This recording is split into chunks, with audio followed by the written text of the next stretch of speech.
para nosotros, ¿no? Para el resto, pero para ese sector de la política, por supuesto, es muy, muy funcional.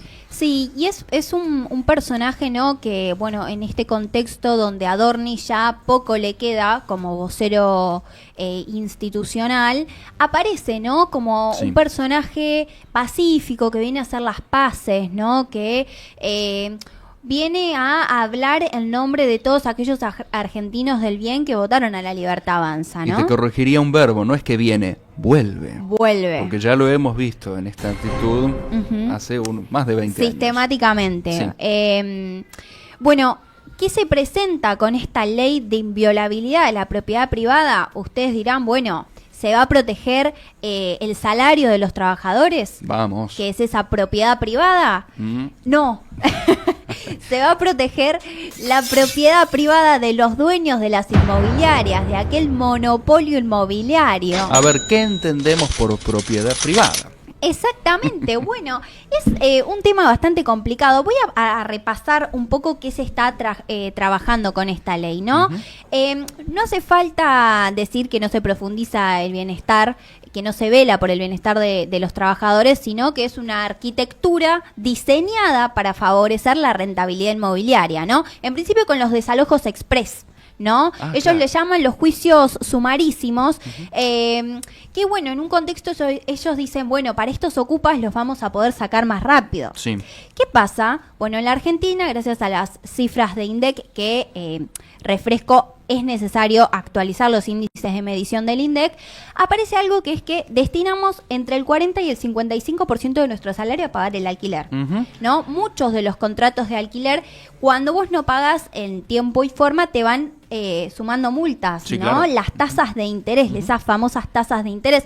Bueno, ahora lo que ellos dicen es que si vos no pagas en tiempo y forma, te van a desalojar. Ni siquiera hay una prórroga. No, hay un fin directamente. Literalmente era de 10 días el aviso de que tenías que desalojar, ahora pasa a 72 horas. Claro. Así que nada, siempre les recomiendo, si están complicados cuando cobran, ármense un bolsito y ténganlo a mano porque van a venir los dueños a bajarles la puerta. Porque viste cómo es la mudanza, ¿no? Que requiere un par de días. Ni hablar Johnny, ¿no? Que estuvo en esa también. Exactamente. Johnny, tuviste, sí. Bueno, por otro lado también se modifica cómo se maneja la integración de los barrios populares. Recordemos que hay algo que existe, que es un registro, que es el Registro Nacional de Barrios Populares, que nuclea a más de 5.000 barrios de la República Argentina, y la ley actual los protegía, en principio para proteger esta urbanización, pero bueno, el proyecto de mi ley hace un cambio de 180 grados y recordar que no viven en condiciones muy dignas estas personas. Estos datos que das del 40 y 60% es, como dijiste, ¿es actual o falta todavía incluso actualizarlo? Se podrían actualizar en realidad con los índices de medición, pero bueno, hasta ahora es lo que tenemos. Ya sabemos que quien manifiesta desde adentro del INDEC alguna modificación o solicitud de que se debe modificar, lo mandan a freír churros, para decirlo de alguna forma. Una cosa son los números, los datos, que el presidente a veces insiste en que no hay que pelearse con ellos, pero también está la realidad, la sensación, lo palpable, lo vivible. A veces hay un 40 o 60%, pero uno recorre la ciudad, recorre la vida, los amigos, los vínculos, y se da cuenta de que no son esos números. Exactamente, pero lo que trasciende de todo esto, ¿no?, es el rol que se les da a los dueños de la propiedad, ¿no? Desalojemos a estos sectores populares para poder adquirir esas tierras y modificarlas en algo que les genere rentabilidad a los grandes empresarios. Así también se modifica la ley de manejo del fuego, ¿no? Si un campo hoy se incendia, como vimos los sistemáticos incendios en la Patagonia, bueno, eso se va a poder vender más fácilmente, sobre todo a dueños extranjeros, ¿no? Esa es la reforma que planea Milei, que planea Sturzenegger, y en pos de la venta de los extranjeros también se propone una desregulación que se elimina, o sea, vos en la ley vigente tenés una cantidad de tierras que se pueden vender. Sí. Esto se va a cambiar. Ahora ya no vamos a tener límites en la cantidad de la capacidad de hectáreas que puede comprar un extranjero, porque se va a eliminar este tope del 15% del territorio nacional que puede estar en manos extranjeras, y cualquier ciudadano va a poder adquirir esto, ¿no? Viva la libertad de vender la Argentina a cualquiera. Exactamente. Entonces, esto que ¿qué es lo que también genera? Bueno, que aquel pequeño productor rural o las comunidades locales van a competir, ¿no?, con condiciones completamente desiguales con aquellos que quieran invertir, sí. ¿no? Y me remito, ¿no? ¿Cuál es esa tal dignidad que quieren? ¿Qué es eso que se está violando? En realidad se está violando la dignidad de aquellos sectores de barrios populares, ¿no? Y esta noción de los ocupas y aquellos que están invadiendo la propiedad privada, en realidad es una falsa mentira que plantea poner en distintos lugares de la mesa a los mismos trabajadores que están luchando por lo mismo, ¿no? Que es llegar a fin de mes, ¿no? Sí, la claro. clase media con la clase media baja y nadie mira para arriba. Bueno, el fondo de todo esto es que quieren vender el país a manos extranjeras, pero para eso estamos en comunicación con Gervasio Muñoz, quien es referente de inquilinos agrupados. Gervasio, buenas tardes, ¿cómo andás? ¿Qué tal? Buenas tardes, ¿cómo están ustedes? Todo bien.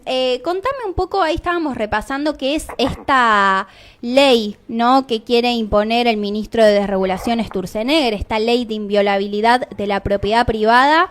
Vos lo sabrás explicar mejor que yo. Contanos un poco cuál es el contexto y la realidad que se está viviendo. Creo que lo que respecta a la ley lo explicaste perfectamente. Yo agregaría a esto que vos planteaste dos cositas. Algunas que tienen que ver con completar la información sobre la ley y una cuestión un poco más de antecedentes. En principio, además de esto que vos decías sobre la información a las 72 horas y el juez teniendo que desalojar hasta en 5 días, se le agrega que se eliminó que no puedan hacerlo, que no transcurra el plazo legal durante días inhábiles. Claro. O sea, que si es un fin de semana largo, cuentan igual el plazo. O sea, una familia en días feriados no le depositan el sueldo, no le hacen una transferencia por algún laburo que haya hecho, etcétera, no puede cobrar por los motivos que sea, de todas formas se inicia el desalojo. Otra de las cosas que el inquilino o la inquilina no puede saldar deuda. O sea, si se atrasó en el pago del alquiler, se inició el desalojo, juntaron el dinero para poder pagar la deuda, de todas formas el desalojo se pone en marcha. El antecedente de esto, de esta modificación de este artículo, que vos también decías que se pasa de 10 a 3 días, esos 10 días que hoy están legislados, se legislaron bajo el nombre de desalojo express en noviembre del 2001.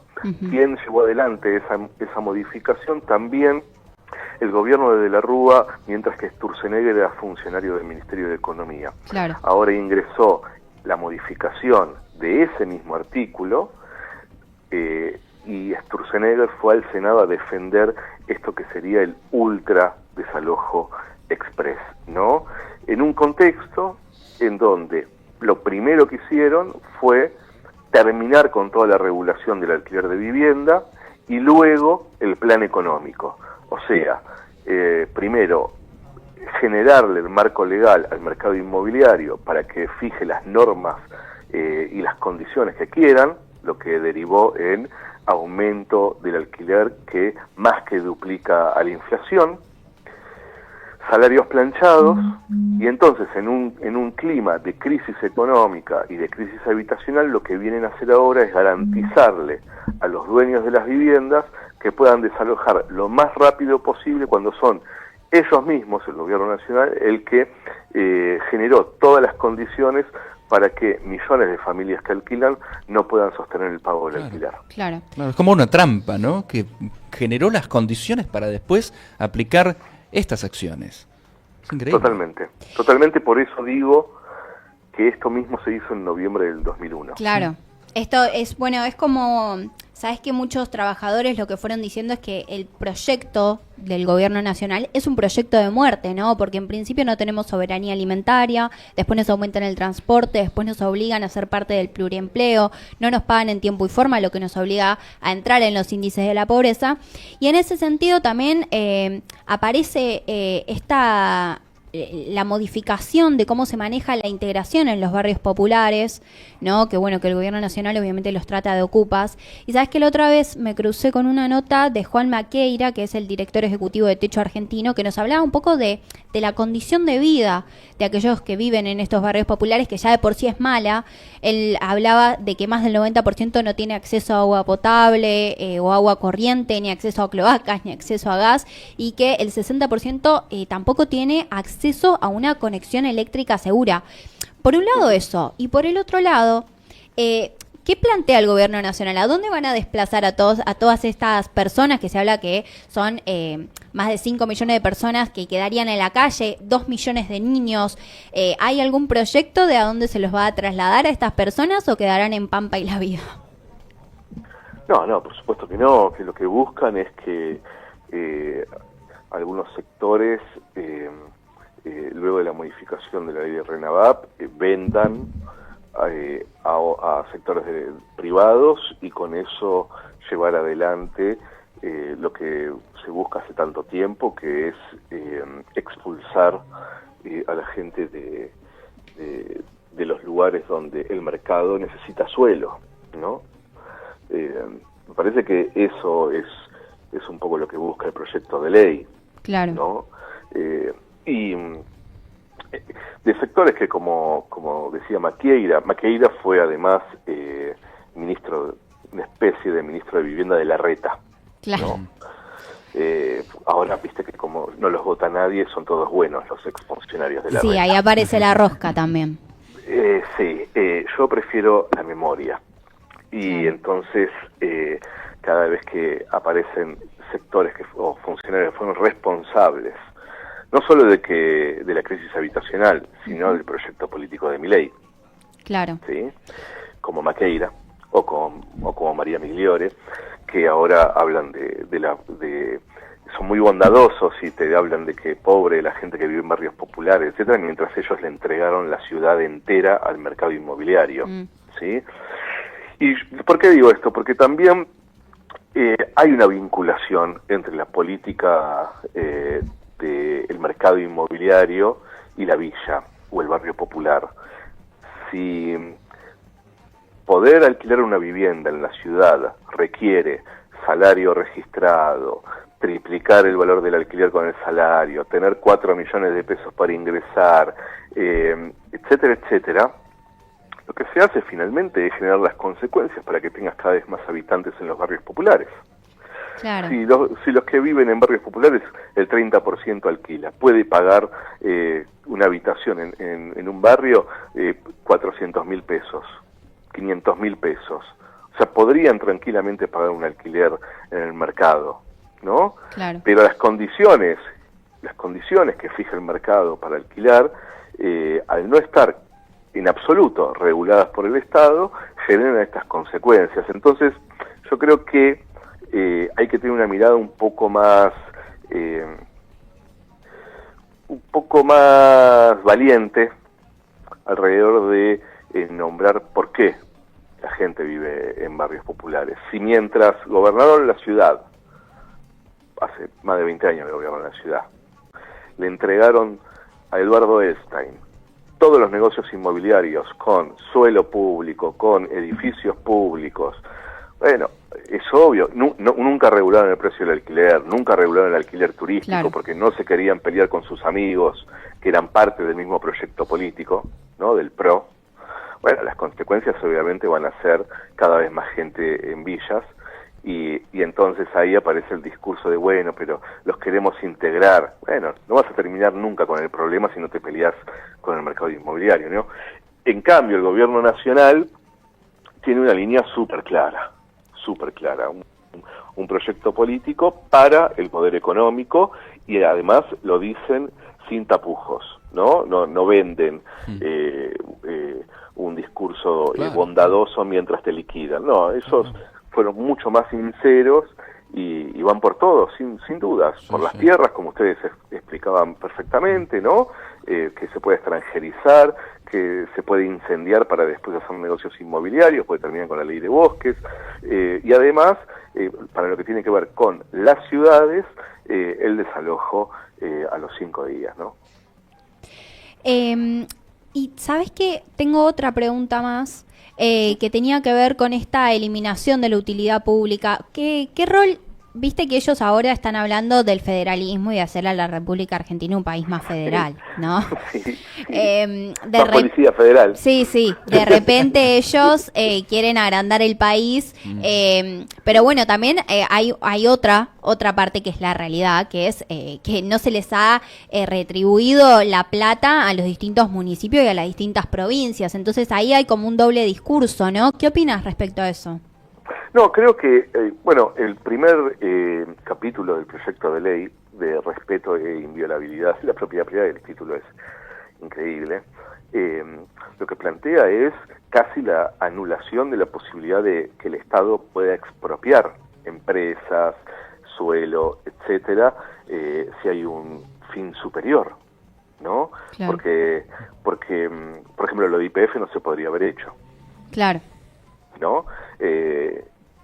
Y tantas, porque en realidad la expropiación es una cosa que se usa bastante, mucho más de lo que se conoce, y tiene que ver con, obviamente, planificar el país, ¿no?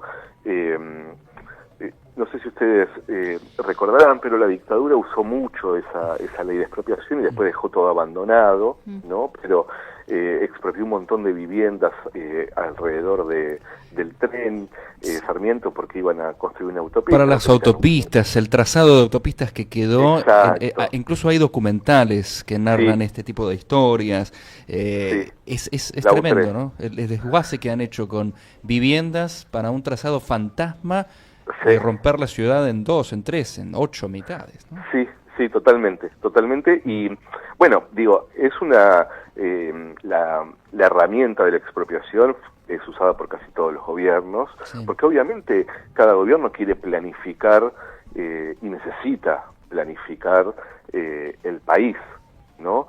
En este caso, en donde, como ustedes decían, el gobierno le quita los recursos a las provincias, paralizó la obra pública, el único objetivo de la modificación de la ley de expropiaciones es que el Estado no puede expropiar nunca más, ¿no? Claro. Y entonces, que si tiene que expropiar el suelo, un edificio privado o lo que sea, el privado pueda pedir tanto dinero, pero tanto dinero, que sea imposible para el Estado poder llevar adelante algo así. Una pregunta, Gervasio. Hola, ¿qué tal? Te saluda Maga López. Hola, ¿qué tal?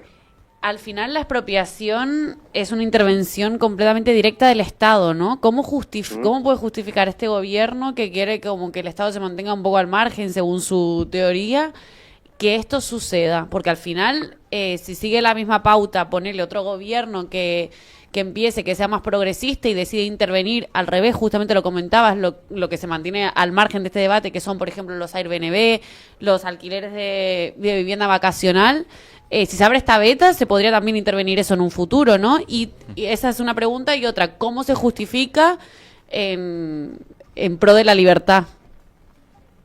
Es que lo que plantea el gobierno en la modificación que va a hacer sobre la ley de expropiaciones es que no se puede expropiar más, ¿no? Sí. Elimina esa posibilidad. Por lo tanto, si viene un gobierno que obviamente necesitaría de esa herramienta de la expropiación, va a tener que defender por qué cree que tiene que haber una nueva ley de expropiación, ¿no? Después, respecto a alquiler turístico y medidas que hay que tomar, la ley de alquileres un poco intervenía sobre eso y así le fue, ¿no? Una campaña feroz en contra de la ley para que finalmente Milei en diciembre del 23 la derogue por completo, ¿no? Por lo tanto, creo que tienen muy claro el plan, muy claro cuál es el plan del gobierno, del poder económico, que lo están llevando adelante con una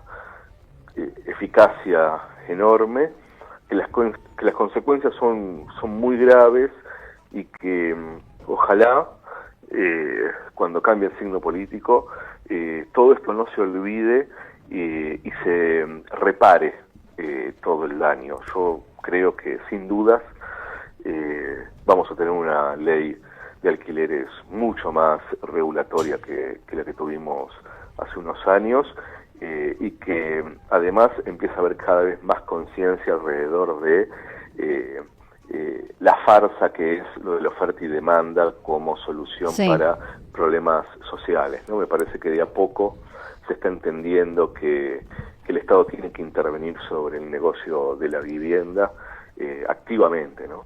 En parte también, Gervasio, gracias al trabajo que hacen ustedes desde Inquilinos Agrupados. Así que de parte del equipo, agradecerles. Y nada, esperemos bueno, creo que igual el tema de los alquileres es una realidad cotidiana que se está viviendo entre los ciudadanos de la República Argentina, así que nada, muy importante agradecerte de nuevo el trabajo, estamos en comunicación y nada, esperemos que se solucione y que votemos mejor. Ya la vamos a dar vuelta, no hay dudas de eso. La dimos vuelta varias veces, esta no va a ser la excepción. Gervasio Muñoz, amigos, amigas, referente de Inquilinos Agrupados, nos vamos a una pequeña tanda.